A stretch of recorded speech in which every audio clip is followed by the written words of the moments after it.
कि हम लोग हॉस्पिटल में ड्यूटी कर रहे हैं तो हॉस्पिटल में हम लोग सेफ नहीं है। उसके एक हफ्ता के अंदर फिर से अटैक हुआ सागर दत्ता में। नोटिस मिल जाएगा, उसके बाद भी हम लोगों के ऊपर अटैक हो रहा है कि अगर नहीं होगा तो हम भी इस दुनिया में रह के मेरे को कुछ फायदा नहीं। क्या दूंगा मैं अपने बच्चों लोगों को जो क्या दूंगा?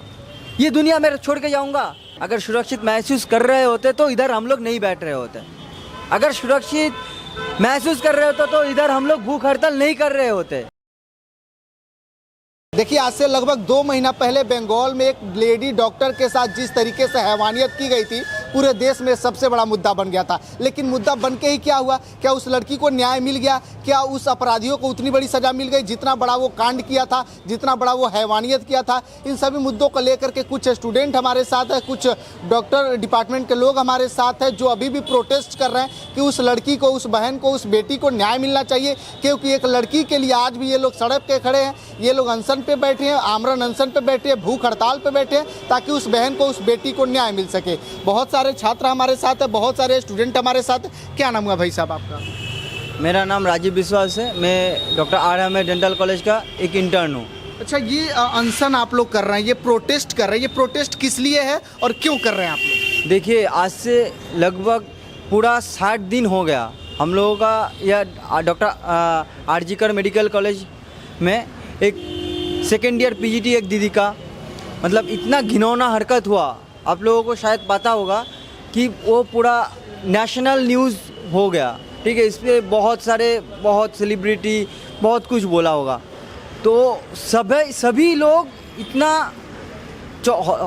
मतलब खोवी थे कि ये जो घिनौना हरकत हुआ, इसका जो न्याय विचार अभी तक मिलना चाहिए था, वो न्याय विचार कुछ भी नहीं मिला। हम लोगों को कुछ भी नहीं मिला और उल्टा ये ब्लेम कर रहा है कि ये कर रहा है, वो कर रहा है, ये चल रहा है, वो चल रहा है, लेकिन कुछ नहीं हो रहा है। वैसे हॉस्पिटल सिक्योरिटी के लिए हम लोगों को बहुत मतलब क्वेश्चन था कि हम लोग हॉस्पिटल में ड्यूटी कर रहे हैं तो हॉस्पिटल में हम लोग सेफ नहीं है, तो हम उस हॉस्पिटल में क्यों ड्यूटी क्यों करें? अच्छा, कहा जाता है डॉक्टर होते हैं भगवान के दूसरे रूप होते हैं। अगर डॉक्टर ही सेफ नहीं रहेंगे तो लोगों की ज़िंदगी कैसे बचाएंगे? हाँ, वही बात है। यही बात हम लोग, ये जो सरकार है, इन लोगों को मतलब समझाने नहीं पा रहे हैं। वो लोग नहीं समझ रहे हैं कि ऐसा हो रहा है। लेकिन हम लोगों को वादा किया, ठीक है, कि हम लोगों को प्रोटेक्शन देगा। उसके एक हफ्ता के अंदर फिर से अटैक हुआ सागर दत्ता में। एक हफ्ता के अंदर हम लोग इधर सीएम मीटिंग किए, वो बहुत कुछ हुआ। आप लोगों को बहुत सब नोटिस मिल जाएगा। उसके बाद भी हम लोगों के ऊपर अटैक हो रहा है। अच्छा, इतना बड़ा इस नेशनल मुद्दा बना, इंटरनेशनल मुद्दा बना कि बंगाल की बेटी के साथ ऐसा हुआ, लेकिन मुद्दा बन के भी क्या फ़ायदा कि उस बेटी को अभी तक न्याय नहीं मिल पाया? वही इसलिए हम लोग चाहते हैं कि ये जो डॉक्टर है, डॉक्टर नहीं, ये एक बहन है। किसी का बहन हो सकता है, किसी का माँ हो सकता है। अगर हम सब मिल के नॉट ओनली मी, जो मेरे को देख रहे हैं, सब मिल के अगर इसके खिलाफ आवाज़ उठाते हैं तो इसको कुछ ना कुछ हम लोग फ्रूटफुल दे पाएंगे। हम लोग वही हम लोगों को ख्वाहिश है कि कुछ सही हो जाए, हवा का न्याय विचार मिल जाए। अच्छा, ये घटना वैसे केवल बंगाल भी नहीं है, कभी महाराष्ट्र में होता है, कभी दिल्ली में, कभी बिहार में, कभी यूपी में, हर जगह होता है। तो कहाँ लड़कियों को न्याय मिल पाता? आज भी लोग तो भटक रहे हैं ना। वही चीज़ बोल रहे हैं। ये ना कि बंगाल के सिर्फ बात है, ना यूपी ना बिहार के। आपको ऐसे न्यूज़ नहीं मिलेगा जो जहाँ पे इतना घिनौना हरकत होता है वो सब न्यूज़ में नहीं आता। ऐसा भी जगह है जहाँ पे इतना मीडिया उतना एक्टिव नहीं है, कवरेज नहीं कर। हाँ, तो हम लोगों को एक साथ एक बंद होके, यूनाइट होके, जैसे हम लोगों को जैसे स्वाधीनता मिला है, हम लोग सब एक साथ हो गए थे, वैसे ही हम लोगों को एक साथ होना पड़ेगा। ये पूरा सिस्टम को दिखाना पड़ेगा कि हम लोग कुछ कर सकते हैं। अभी भी नेताजी सुभाष चंद्र बोस अभी भी है हमारे साथ, अभी भी है।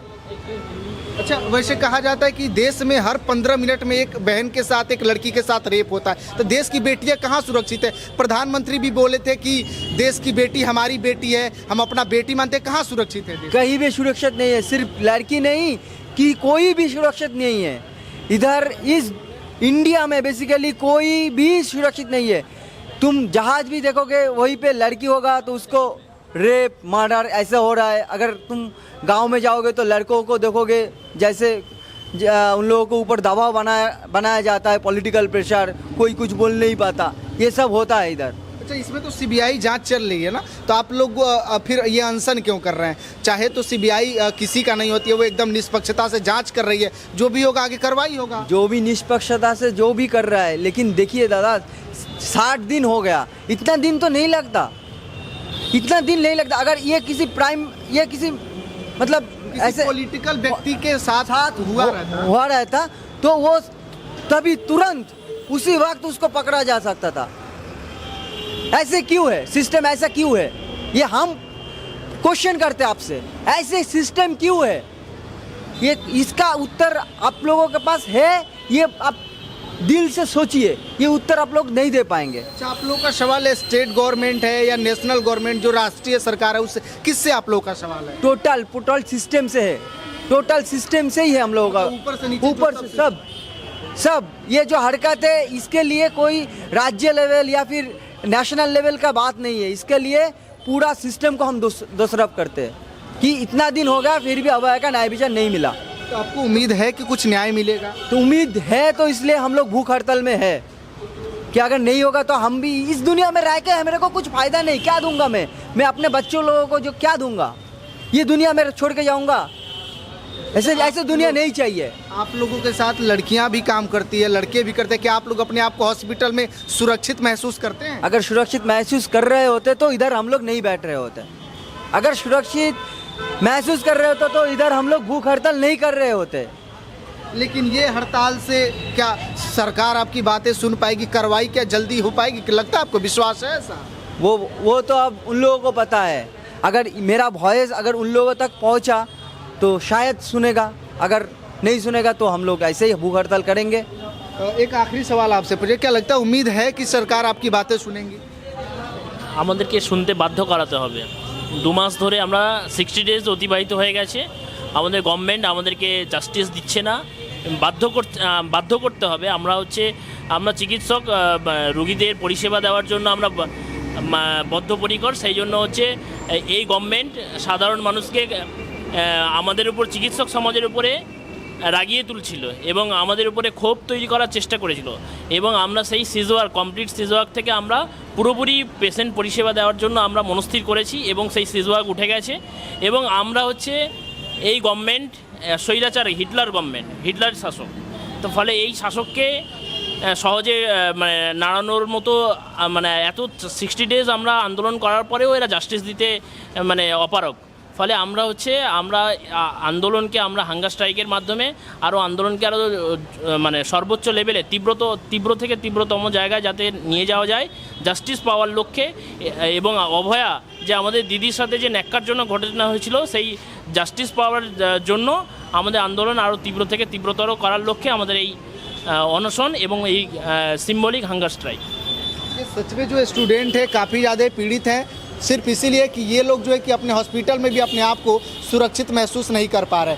ये लोग जिन लोगों की जान बचाते हैं, जो लड़कियां लोगों की जान बचाती है, वो लड़कियां हॉस्पिटल में सुरक्षित नहीं है, वो लड़के हॉस्पिटल में सुरक्षित नहीं है। अगर यही घटना किसी पॉलिटिकल व्यक्ति के घर में किसी बहन के साथ, किसी बेटी के साथ हुआ रहता ना, तो शायद अभी तक कुछ अच्छा ही निर्णय आया होता। लेकिन अभी तक 2 महीना हो गया, लेकिन कुछ पॉजिटिव निर्णय नहीं आया, जिसको लेकर के छात्रों में काफ़ी ज़्यादा आक्रोश है, काफ़ी ज़्यादा मायूसी है। बाकी कितना समय लगेगा रिजल्ट आने में, ये तो समय बताएगा। बाकी आप लोग क्या सोचते हैं, प्रतिक्रिया दीजिएगा, शेयर कीजिएगा। बहुत धन्यवाद।